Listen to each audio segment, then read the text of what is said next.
Hello and welcome to the Kate and Eric Show. Glad you're here. Appreciate all the listeners. And thank you for listening, of course. Like always, it's a great opportunity to do this. I love doing it. It's really fun.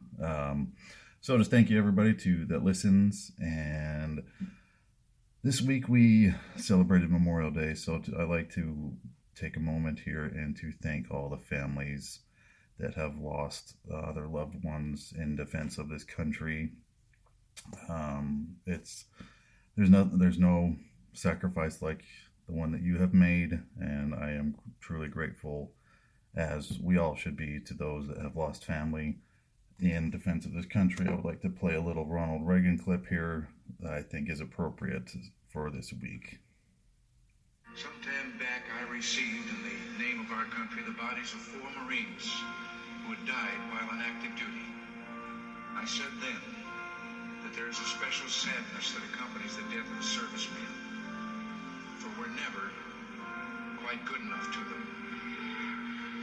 Not really, we can't be, because what they gave us is beyond our powers to repay. And so when a serviceman dies, it's a tear in the fabric, a break in the whole, and all we can do is remember. It is, in a way, an odd thing to honor those who died in defense of our country, in defense of us, in wars far away. The imagination plays a trick. We see these soldiers in our mind as old and wise. We see them as something like the founding fathers, grave and gray-haired. But most of them were boys when they died, and they gave up 2 lives, the one they were living and the one they would have lived. When they died, they gave up their chance to be husbands and fathers and grandfathers. They gave up their chance to be revered old men. They gave up everything for our country, for us. We owe them a debt we can never repay. All we can do is remember them and what they did and why they had to be brave for us.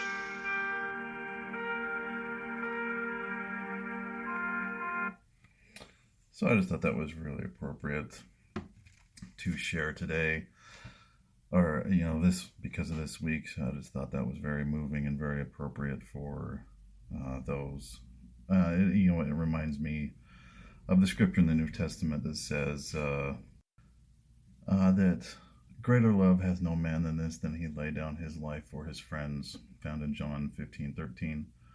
So I just thought, just to thank those that have gone and have had to make this sacrifice. There's not much we can do but just to honor them, absolutely. So I hope you've had I don't want to mess the mood up here, but just the difference in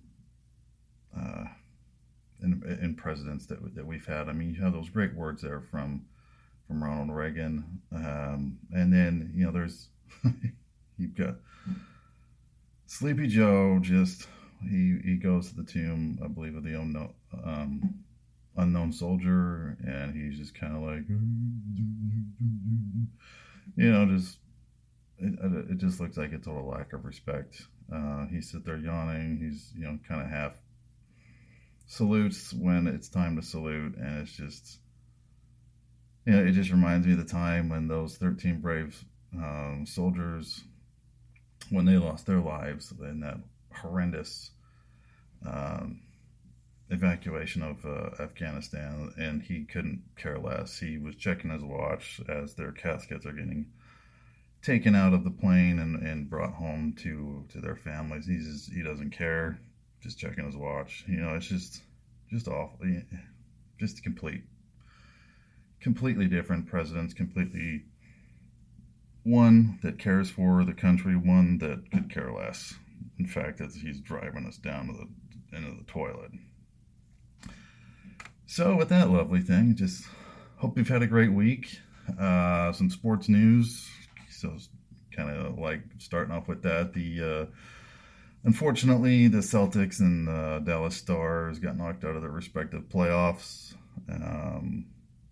So I have two sons, I have two stepsons here, and one of them is a big Miami Heat fan, and one is a big Boston Celtics fan. One, the oldest, he's a big Boston everything, Red Sox, Celtics, Patriots. Not so much the Bruins. I don't think we don't really. Getting into hockey is kind of a new thing for all of us, but it's kind of funny to sit there and watch them. Kind of go back and forth, the kind of the rivalry thing here. They were both texting, and it's funny to watch. So it was good. It was I guess a good series. I kind of wanted to see Boston win that, and just because no other teams come back from a 3-0 except for the '04 Red Sox. They beat the Yankees, which was fantastic and marvelous. But sad, and the Stars just got blown out at home, 6-0. So that was kind of disappointing. But great news here for Houston Astros fans that Jose Altuve is back. And then the great thing for Memorial Day is Sunday is the MLB was wearing the poppy flowers on their jerseys, and I think that was just a real classy. I mean, it looked great. I was kind of thinking, hey, how do I get one of those jerseys, even though I have like 30 of the jerseys already? But anyway, it's just they looked great. One thing I hate though what baseball is doing, and especially the Astros, I've noticed other teams have done it too, is they put some company's patch on their arm. Just kind of drives me nuts because it really just is distracting. Especially the Astros get a big Oxy. The company's called OXY, and it's on. If you're a righty, it'll be on your left arm. If you're a lefty, it'll be on your right arm. For a pitcher, if he throws right, it'll be on the throwing arm, and if he throws left, it'll be on the same thing. And it just kind of looks ugly. It just looks bad. I mean, we don't need to. Baseball doesn't need to do that, I don't think. And another sports thing is, so if we just go back to regular things, just regular old jerseys without a whole bunch of nonsense on it. Let's just go back to that. That'd be better. But also, another thing, in the same vein as baseball, is FSU softball is headed back to the college softball World Series. Not the championship game, but the tournament there of 8. So it's basically like March Madness, the Elite 8. So it's great. My mother-in-law and father-in-law both went to FSU. I think I mentioned that before. So it was fun to watch them. It's just so crazy. How I don't understand how the softball, these girls are accurate with it. It just seems like it would be really an awkward throw. I play a little bit of a slow pitch softball, but that's completely different. They can get speed, they can get different spin on the ball. It's just pretty, I don't know, I think it's pretty crazy. It's pretty insane that these girls can do that with the softball. So that's exciting. So there's the sports update for the week. And then we'll get into the ridiculous news and nonsense of the world. Last week, I follow up on what I had mentioned before. Let me pull up this article here where it talks about. Sorry about that. That waking up early is a form of. There we go. Waking up early is rooted in white supremacy. Here, an article by Anthony Bernardi. So I don't know how or where they pull this stuff out of their butts, but they do. So he says here that the notion of waking up early and starting your day with the rising sun is often associated with productivity, success, and a strong work ethic, which is true. It's true. I hate waking up. I'm not a morning person at all. So if I can kind of squeeze in the last few minutes here of sleep, we'll do that. It goes on to say, however, this seemingly innocuous concept is not without historical and cultural implications. In this article, we explore the origin of the early rising narrative and how it is rooted in white supremacy, contributing to the perpetuation of racial inequalities. How the heck does waking up early? Where is that connection? I just don't. Why would it just baffles my mind that people just out there in way left field. I mean, they're way out there in left field. So the idea that waking up early leads to success in a disciplined life can be traced back to vicious historical and religious context. In the Western world, this belief has been strongly influenced by Protestantism and Puritan work ethic, which emphasized hard work, diligence, and self-discipline as virtues. This work ethic has long been considered an essential component of the American dream and the idea that success can be achieved through dedication and effort.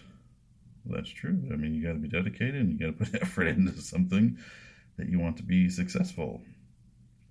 So, the intersection of rising early and white supremacy. The early rising ideology is not inherently racist. Oh, okay. However, its connections to white supremacy can be seen as examining the broader historical and social contexts during the era of European colonialism and the Atlantic slave trade. The concept of hard work and productivity became intertwined with race. Everything is racist. Just wait. This is just one thing here. I got another thing. Enslaved Africans were forced to work tirelessly from sunrise to sunset. I think that would kind of a lot of people work sunrise to sunset today. So, how does that work exactly? I don't know. And their white oppressors often use their rhetoric of hard work and discipline to justify their inhumane treatment. This created a false narrative that Africans are inherently lazy and needed the civilizing influence of their white masters to teach the value of work. Great. The impact of early rising narrative on racial inequality. The idea that waking up early is a sign of superior work ethic and a key to success serves to reinforce racial inequalities in several ways. For one, it places the blame for economic disparities on the individual rather than acknowledges systemic barriers that hinder the success of marginalized communities.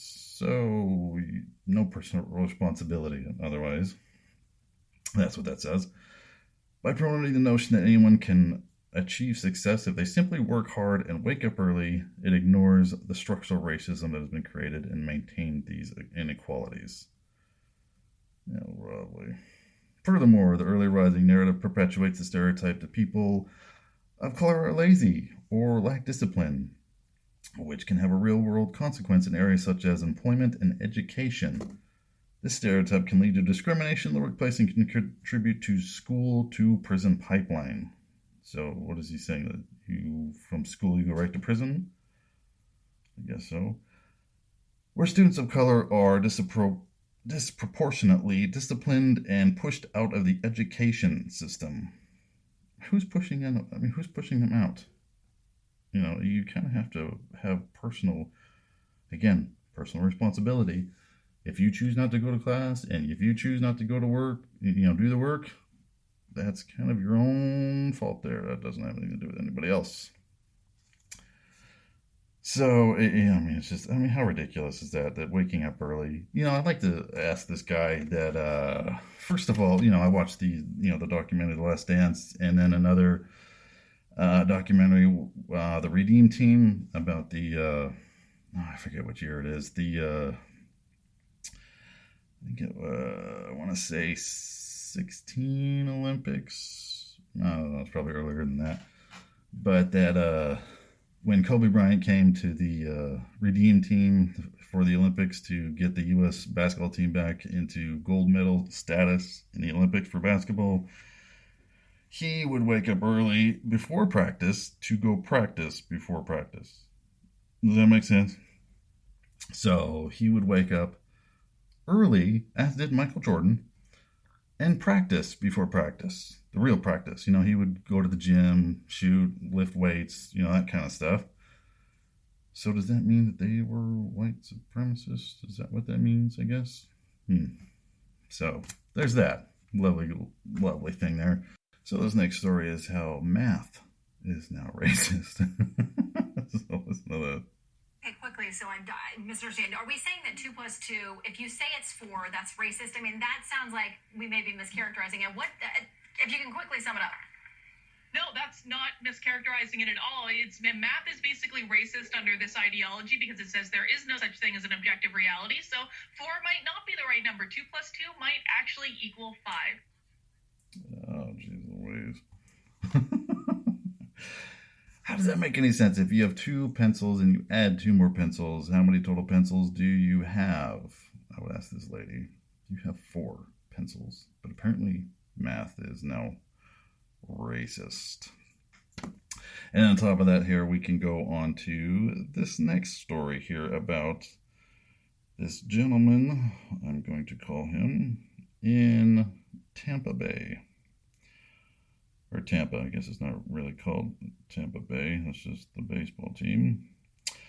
Well, listen to this gentleman talk about racism here in America. I want to say uhuru. Uhuru means freedom in Swahili. We say we as African people should always be thinking about our freedom. And one thing you have to know in life, it's easy to molest little children and get away with it. Epstein. There's pedophiles all over this world that's getting away with it. I would agree with him on that part. It's easy to molest little children and get away with it. There's pedophiles sitting right in this room that have molested little children and they've gotten away with it.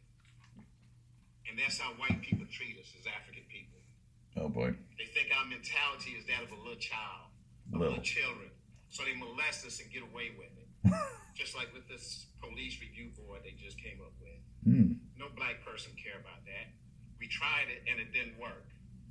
No black person care about them speed bumps and them parks and recreation. They got old people coming out here talking about parks and recreation. Black people don't care about cops. What black people care about is our reparations. Oh, there we go. The city owe us, each and every black person in the city of Tampa, at least $3 million in reparations. $3 million? And that's what's important. All this nonsense y'all talk about, all this nonsense, homelessness, and all this other garbage y'all talk about, police violence and all this stuff, don't nobody care about that. Don't know nobody. Don't nobody real care about that. We care about our reparations. And we have to put white people on notice. Oh, that's not racist. That we want our reparations. That our $3 million. forebears and us, we didn't work for free and underpaid and all this nonsense. And the white folks get away with it. And they talk about the great city they're building. No, we want our reparations. $3 million per person. $3 million per person right here in the city. That's the only thing black people got to care about. Only all thing. All this other little nonsense y'all talk about, we do not care about. I don't care about it. We'll show y'all what we think about the police review board next time Mr. George Floyd come around. We'll show y'all. I think you did in 2020. We'll show y'all exactly what we think about it. Y'all can't keep tricking us, man. Y'all got to tighten up. I would like the city of Tampa to remove every code enforcement violation they have against every property that I own in the city of Tampa. Oh, okay. They started out with Vicky Pratt. All right. Well, that's enough of that nonsense. I mean, can you believe that? And that's a big, it's not only this guy here in Tampa, but is also a big thing that is being pushed in California.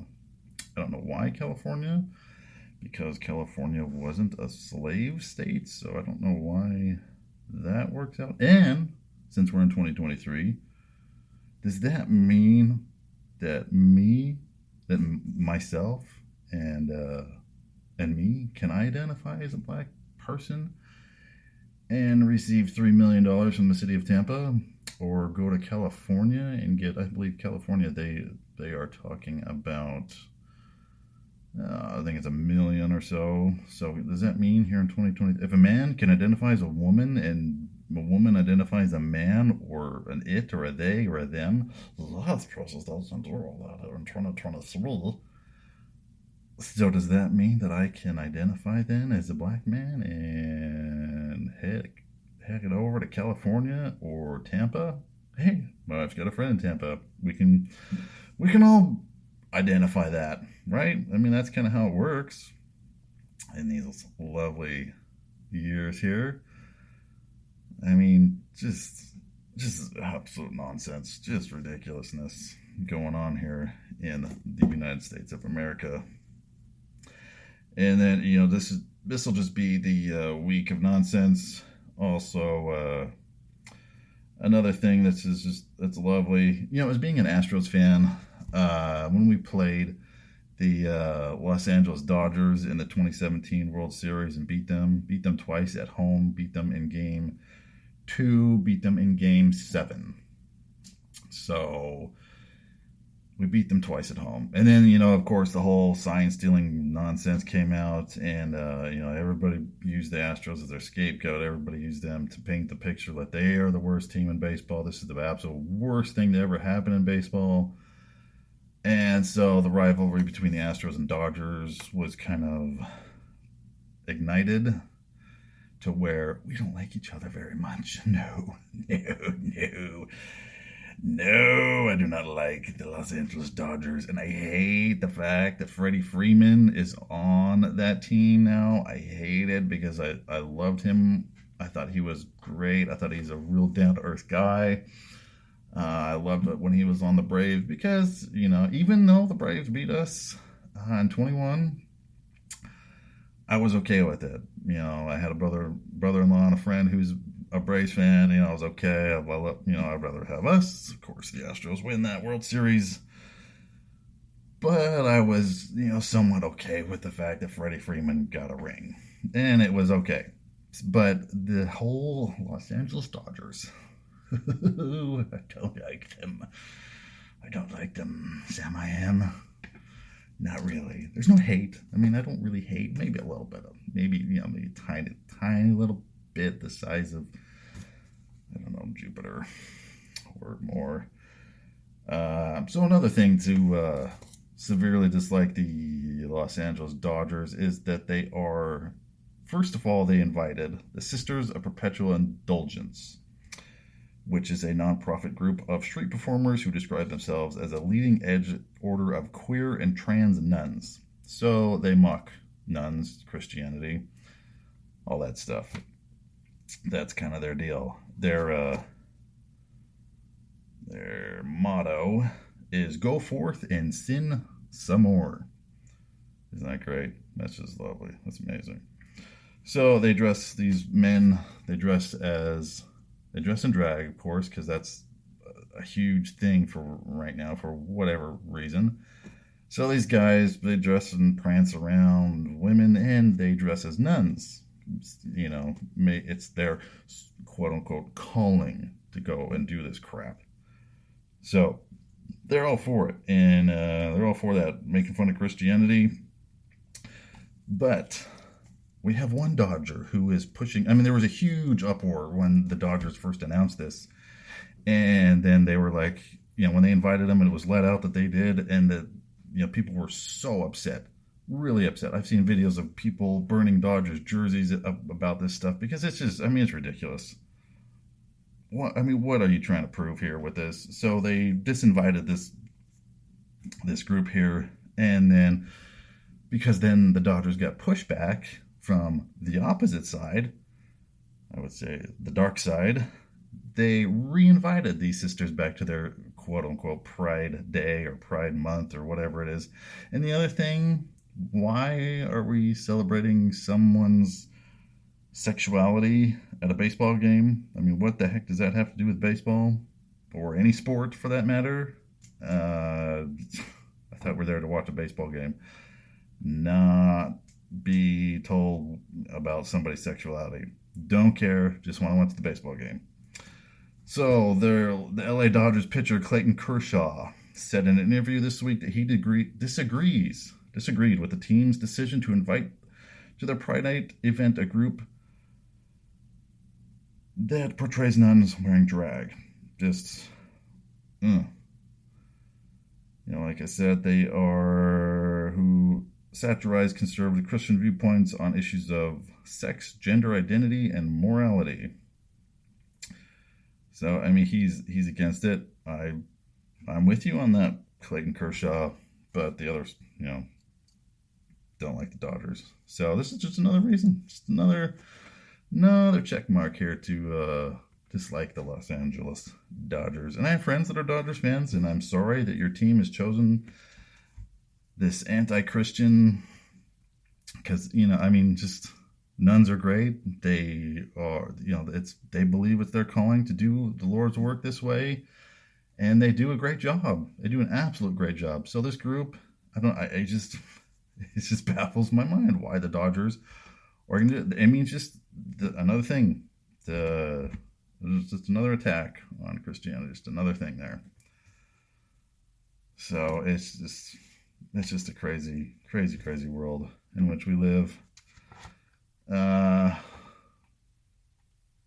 One other thing here before we close for the night, kind of end on an interesting topic here, is that AI poses extinction risk, experts say. Now, I haven't really gotten into the whole AI thing, and I've heard different things about it, how they have this AI its job is to destroy humanity. I don't know why you would ever want to do that, because have they not seen a movie about that? I believe there was one that was, when did that? It must have been recent, so I might have not been able to see it. I believe it was called Terminator.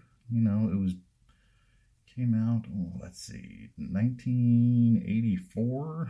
So we're going on 40 years. Haven't we learned not to build AI and make them self-aware to where they could destroy us? I mean, did we not learn that from Terminator movies? Or I Am Legend, not that Will Smith movie, the I, Robot, the other Will Smith movie, where a robot decides to take over a city and kill a bunch of people. Haven't we learned from Hollywood? That's one thing we can learn from Hollywood. About the only thing we can learn from Hollywood is not to build AI that becomes self-aware.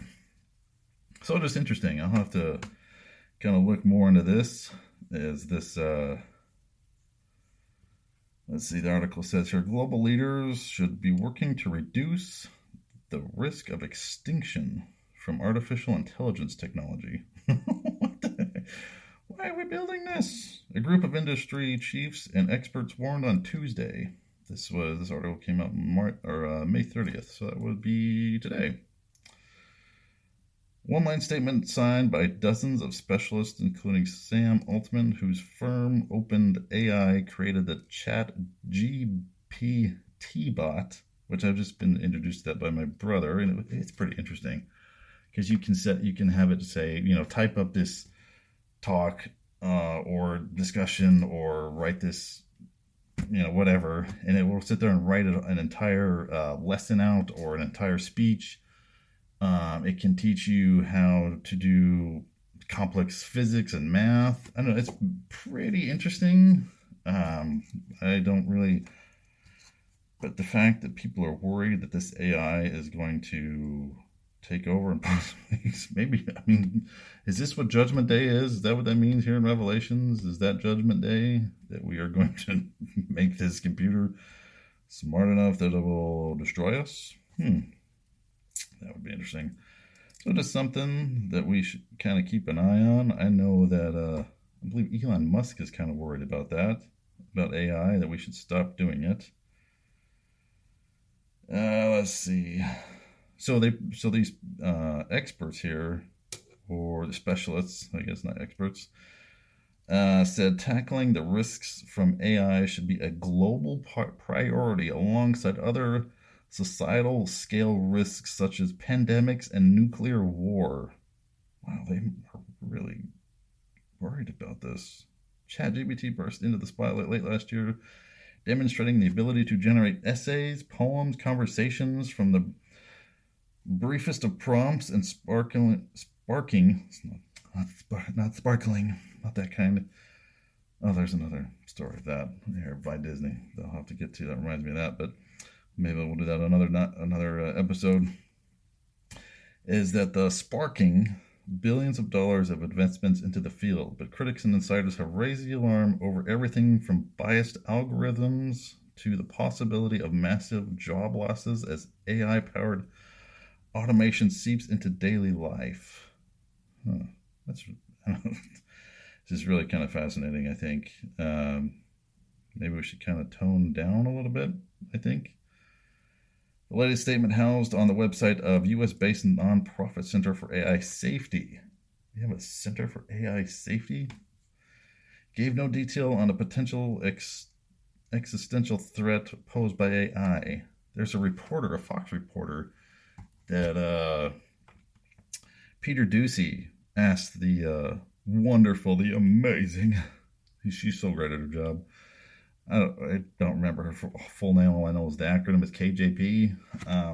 The lovely, the Joe Biden press secretary, ice cream. He asked her, what are we gonna do about this? Are we gonna stop it? And she was just laughing. The whole room was laughing, like, oh, that's so stupid, Peter. What are you talking about? We don't need to do that. But apparently it's something we should maybe take a closer look on, maybe kind of pump the brakes a little bit on this AI stuff if people are worried about it. The fear is that humans would no longer have control, which experts warn could have disastrous consequences for the species. Hello, Judgment Day, Terminator. Dozens of academics and specialists from companies including Google and Microsoft signed the latest letter, which comes 2 months after billionaire Elon Musk, like I said, and others call for a pause on the development of such technology until it could be shown to be safe. Well, that's interesting. So we'll kind of keep your eye open for that. Be careful with what you do with AI. We don't want it to become smart enough and become self-aware that it actually does fulfill its mission or goal. And then we're stuck with Arnold Schwarzenegger coming after us. There's John Connor out there, by the way. Hopefully, to save us all. Because we're, speaking of that, me and my wife actually watched the first 4 Terminators. Terminators 1, 2, 3, and then Salvation here recently. And 2029 is when Connor sends Kyle Reese back to the past of 1980. So we're quickly approaching. We haven't had Judgment Day, so that's kind of good. So, we're not living in a nuclear fallout from our own stupidity of building a computer that can think for itself and looked at us as the enemy. So, yeah, that's just lovely things going on in the world.